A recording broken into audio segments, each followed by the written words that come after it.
Welcome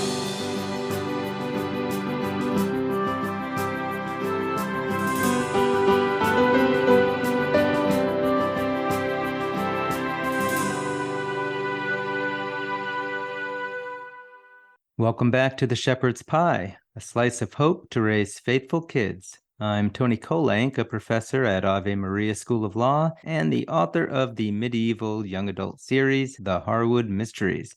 Today, we'll be speaking with Allison Gingras, a social media evangelizer and the mother of an adopted child. We'll be speaking about adoption and raising faithful families.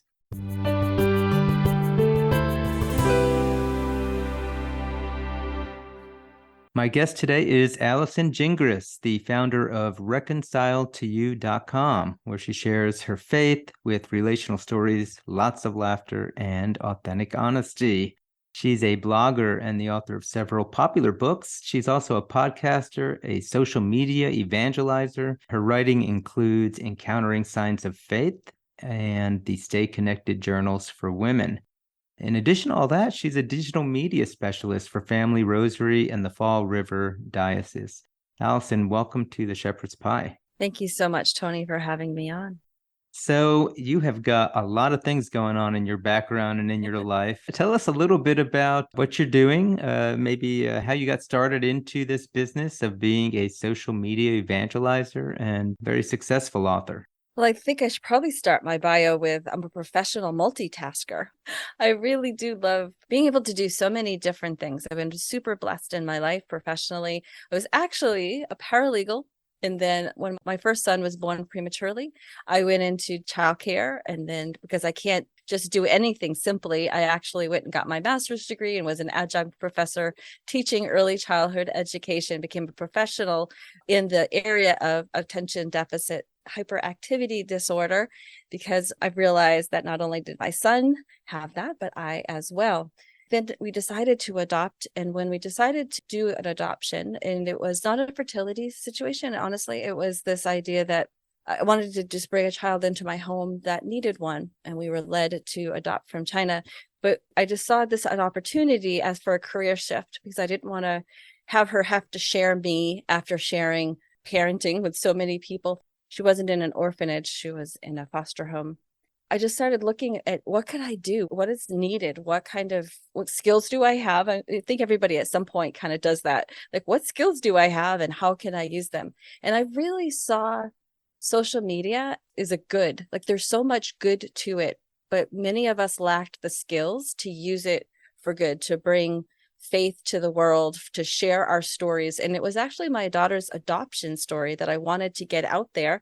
And that's kind of how I started into Facebook and Instagram and really showing your life in a more social, public way. But I wanted to do it well. So I started to, because again, don't do anything halfway. I started to study all the ways social media was used well and effectively and in marketing. And that's kind of how I literally stumbled into this incredible new role in my life, being a digital content and social media specialist. And I noticed a lot of the books that I see for you on Amazon, they almost are devotionals, and you're editing some of these. So how did that all happen? Well, I discovered my own journey to a deeper faith really came from spending time in the Bible and the Word of God. And I just didn't see a lot of options out there for Catholic women, for women. And I wanted to be that voice. And I brought the problem to God, and God said, yep, you do it. And having a degree in English and have been writing my whole life, I have more journals in my home than actual books. It seemed like just a natural fit for me. So I started to put them together, and I was really blessed to have them picked up by our Sunday Visitor. And I helped edit a devotional with Ave Maria Press called by Name. 365 days. That's a big one. It's a lot of editing. And then how did this whole Reconcile to You website begin? So that came back in 2007 or 8. And blogging was super popular back then. And I, again, loved to write, and I wanted to share my story of coming back to the faith and discovering. I came from a really dark place in my life where I was struggling with anxiety and depression and really looking for a way to to find hope in the world. And I obviously did it through going to a doctor and also for a time being on medication, but really to sustain it and to continue to find that hope really came from finding the Lord. And so then I wanted to share that journey. Plus, I also wanted to share the beauty of being a mom and sharing our adoption story. And I homeschooled my 2 older biological children. And so it was just a lot I felt that I had to share, and people read it. So I kept sharing. Your latest book, Encountering Signs of Faith, My Unexpected Journey with Sacramentals, the Saints, and the Abundant Grace of God. The title of the book does not jump out as an adoption story, but my understanding is that this is, in fact, the adoption story you wanted to tell. It is, and it's a great play on words. My daughter's name is Faith because it took all the faith I had in the world to take this woman filled with anxiety on an airplane to China and to bring home a little girl who was almost 4 years old, but also profoundly deaf. So her name is Faith. And the book begins with discerning how we decided on adoption, which country we'd go to, even how God revealed to us that she would indeed be deaf. And then it goes through the process of bringing her home, meeting her, having her reject me, and how we worked through all of that, building trust with her. It was a beautiful lesson, I think, for any parent or grandparent who's trying to bond with a child. I talk all about how I used my faith, but also my experiences as an early childhood educator to build that bond and trust with her. And then I wanted to teach her the faith, but she had no language at all. Can you imagine? Not at 4 years old, not have been able to learn how to share what was on your heart, what was in your thoughts. She had no way of communicating, but I didn't want to wait for her to learn American Sign Language to teach her the faith. So I started to use the tangibles, the visuals of our Catholic faith to teach her about God and about heaven and the saints and all the beautiful things that come with our faith.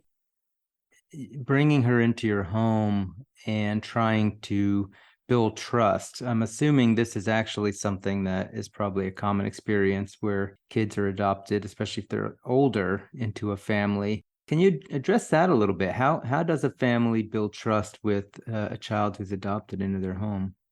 One of the things that our agency, we use China Adoption with Love, and our agency made us take courses in bonding, how to bring a child into your home as smoothly as possible. We know that there's always bumps in the road, but how could we navigate that? And it really worked beautifully with my education and early childhood education, because building trust is basically a cycle. It is seeing a need in that child, either physical, emotional, mental, and meeting that need as quickly and as effectively and as completely as one can. And then they see you as this place of trust. So for instance, my daughter really struggled to bond with me at the beginning. She loved my husband instantly, but I don't know if it's because perhaps in her experiences for the 3 years that she wasn't with us, that there was a woman that she struggled with, that she couldn't bond with. So I had to really work extra hard, and I was willing to work extra hard because I knew it would be worth it in the end. So everything she needed, every morsel of food, toothbrushing, clothes, baths, every single physical need she had, I would provide for her until she was ready for me to start giving her the emotional, that loving need. She wouldn't let me touch her. She wouldn't let me hug her. And I wasn't going to force that.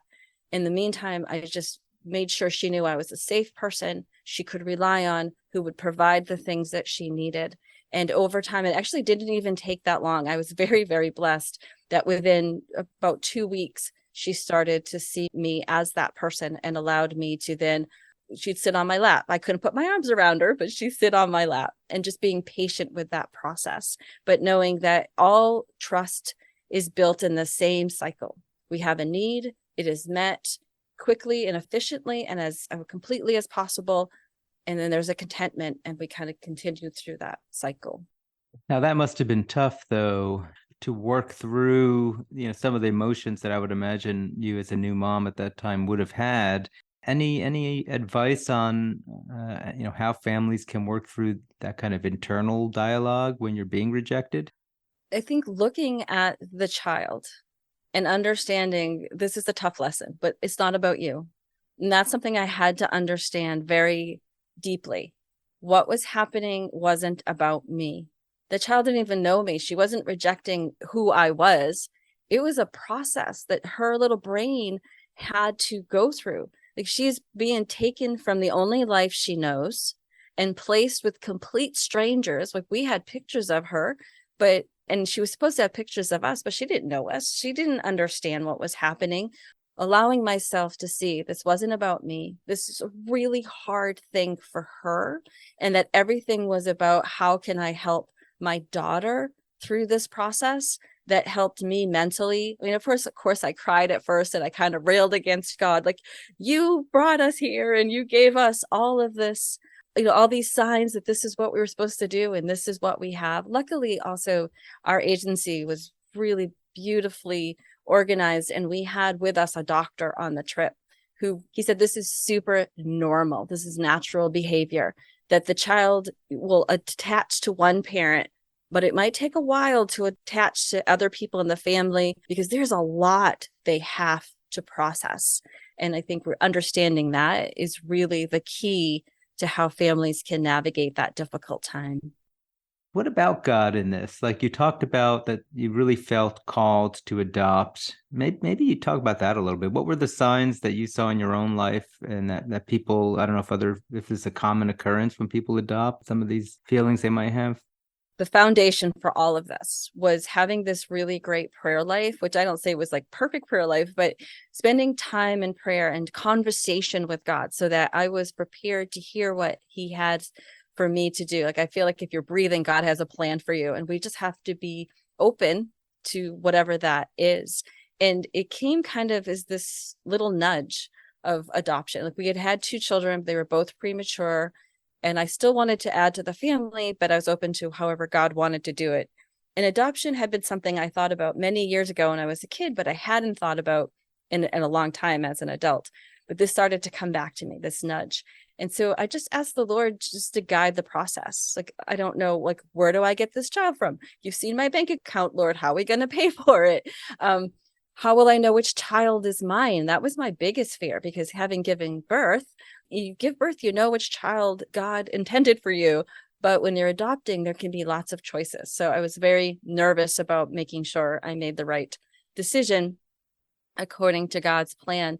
And he was so beautiful and gentle and so godlike, and answered every question to the point where, just a couple of the stories that I share in Encountering Signs of Faith, like, which adoption agency? Like, that's a big question, right? On a Friday at the preschool, one of my parents came in. They had just finished an adoption, but with a different agency. She said, I know you're kind of thinking about adoption. I want to tell you, China Adoption with Love, they'll be perfect for you. The next day we were on retreat.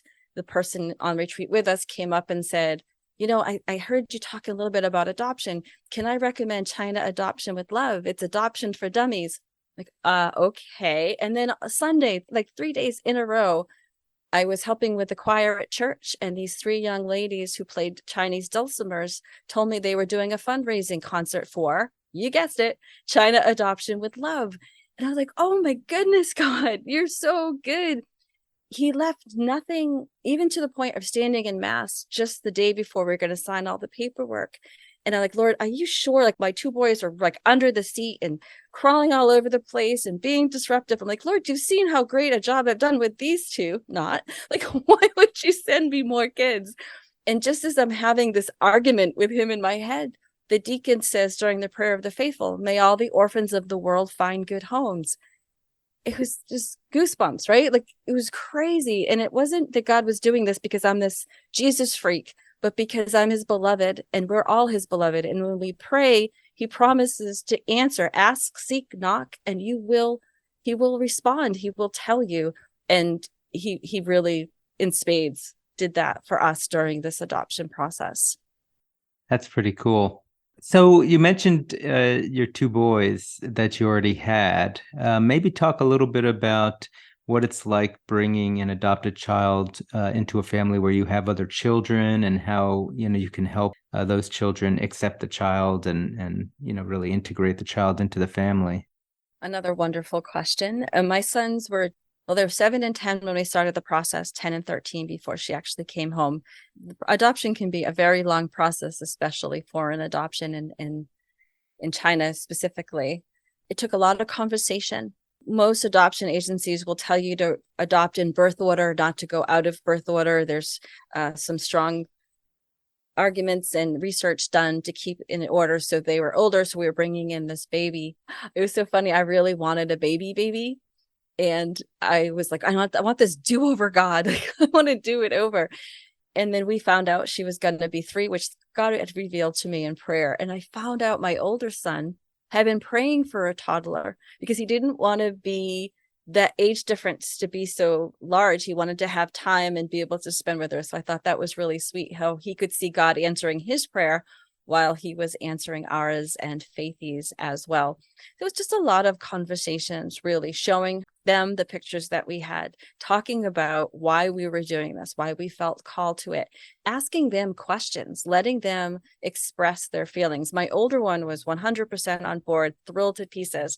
The middle one, who was at the time the baby, really struggled with this idea of being ousted by this little girl. And I think that's normal for any baby when you're adding another child to the family.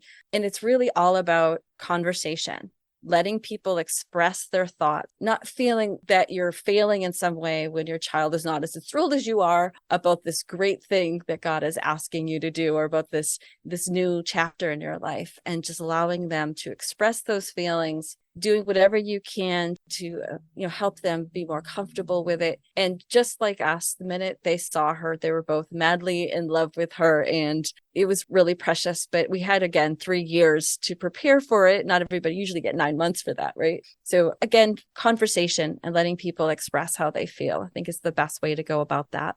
One of the things I always wonder about is you have that awkward moment if you're talking to somebody with an adopted child, like, how do I refer to this child? Biological versus adopted, and this kind of thing. I'm wondering, what did you do to maybe have your daughter feel less singled out as the adopted child in the family? Is that a thing that families should be thinking about?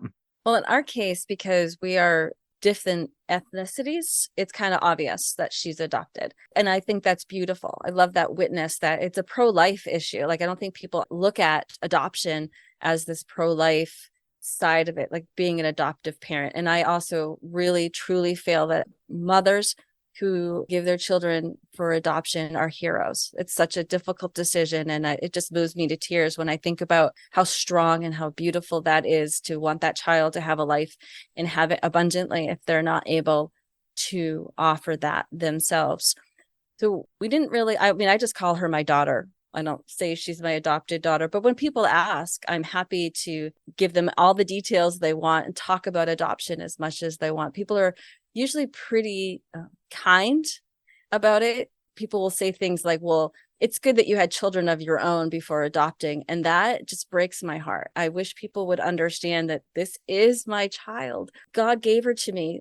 However a child comes into your life, this is a gift from God. And just to be more mindful of how they speak. People would find out she was deaf and apologize. Oh, I'm so sorry.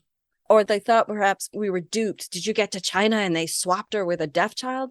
And I was like, oh my goodness, where do your thoughts come from? How sad. I said, no, we 100% wanted a child with special needs, and we're thrilled to have her. And if you ask my daughter, she will tell you she's happy deaf. We get woken up in the middle of the night with thunderstorms and she sleeps soundly, and she will tease us about it. Now, what about, I know you talk about this idea about we're all adopted in some way. Has that been a concept you've been able to use with your family? Absolutely. Being baptized, we're adopted into the family of God, and being created by him, we're his daughters and sons, and understanding that idea that we're all adopted, I think, is really important, because then we see the beauty of it. One of the things that I really struggled with, Tony, was my fear that because I had biological children, that adopting her, I wouldn't love her as much as I loved them. This was a true fear that I had. Like, I carried them. I felt them squirm. Like, I saw them the second they were born, and I was receiving her almost 4 years into her life.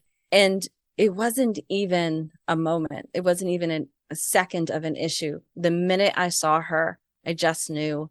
And if somebody is struggling to overcome that, I just really want to encourage them to bring it to the Lord and ask for the grace in that moment, just to pour into your heart. I had asked for that grace, and I know that he had given it to me. I was in adoration, worrying about this, and he just poured it into my heart that you will love her because I've given her to you. And so I really want to encourage people, if they're struggling in that way, in any way, shape, or form, or even like a grandparent. My father-in-law had a very hard time with that transition. And I just prayed for him. He just spent time with her and built that relationship. Like, relationships don't happen instantly, and we have to give ourselves some time and some space to get to know that person, but to allow God to be a part of that process as well.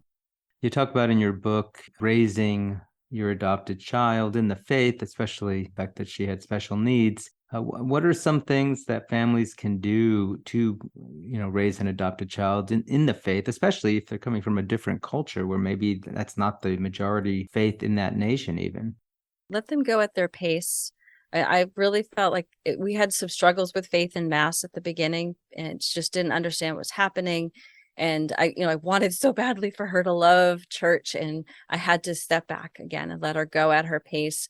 We would visit different churches. I really used stained glass windows and statues to kind of give her these beautiful images and ways of interacting with the faith as she kind of warmed up to it. Loved stained glass windows. They were created for the illiterate, for people who who couldn't read, to encounter the faith. So there's such a perfect way for us as the faithful to introduce the faith to somebody, especially young, or someone who's different language and they're still trying to learn our language. We used a lot of tangibles, the holy water, lighting candles, smelling the incense, all of that, kind of just bringing in every modality I could find to help her really feel the faith that we were introducing to her.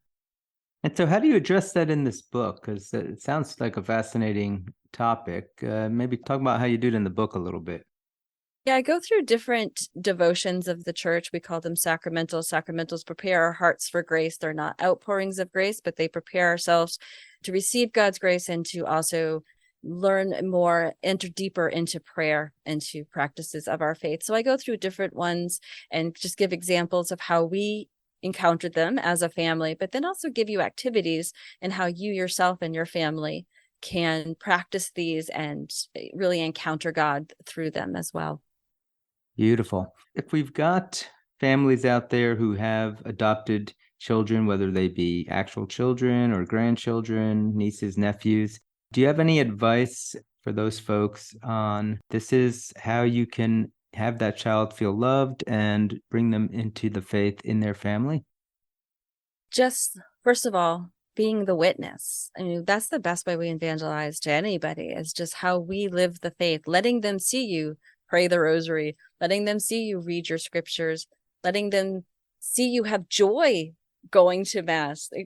I made this mistake as a young mother, just so frazzled by the time I got the two boys wrestled into their Sunday best and hair slicked down, having all their little bed heads under control, wrestled, just getting them there. I would be so frazzled, and I wouldn't show them that this was a place I loved to come, that this was a place of great peace and joy for me. So I think being just an authentic, joyful witness of the faith, that child will catch the faith as well. It's taught, but it's really caught. Beautiful. All right. I know you have a book to further talk about adoption. So let's go ahead and make our segue into the entertainment segment.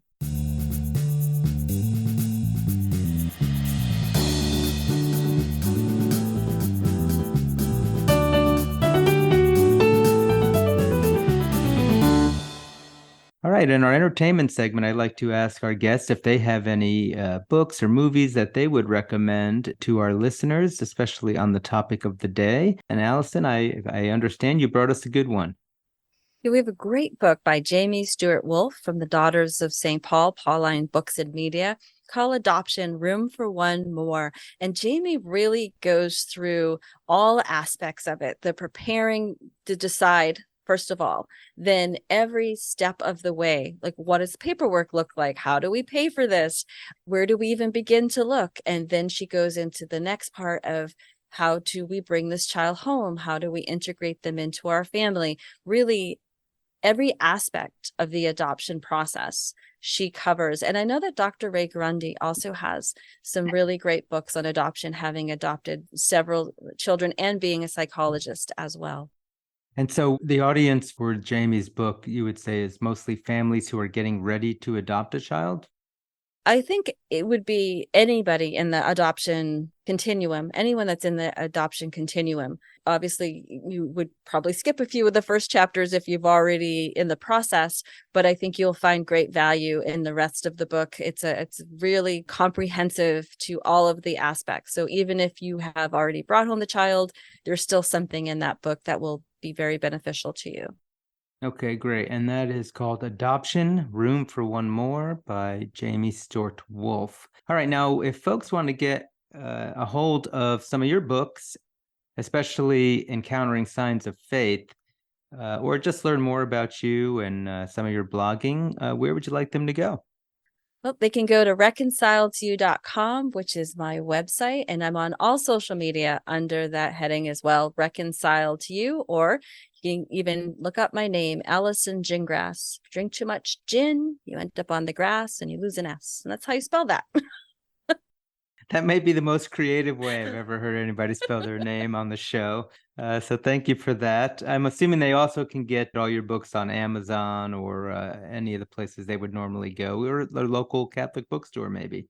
Of course, I always encourage people to go to their local Catholic bookstore, not only because you're patronizing a small local business, but also you're helping other people find that book that you're interested in.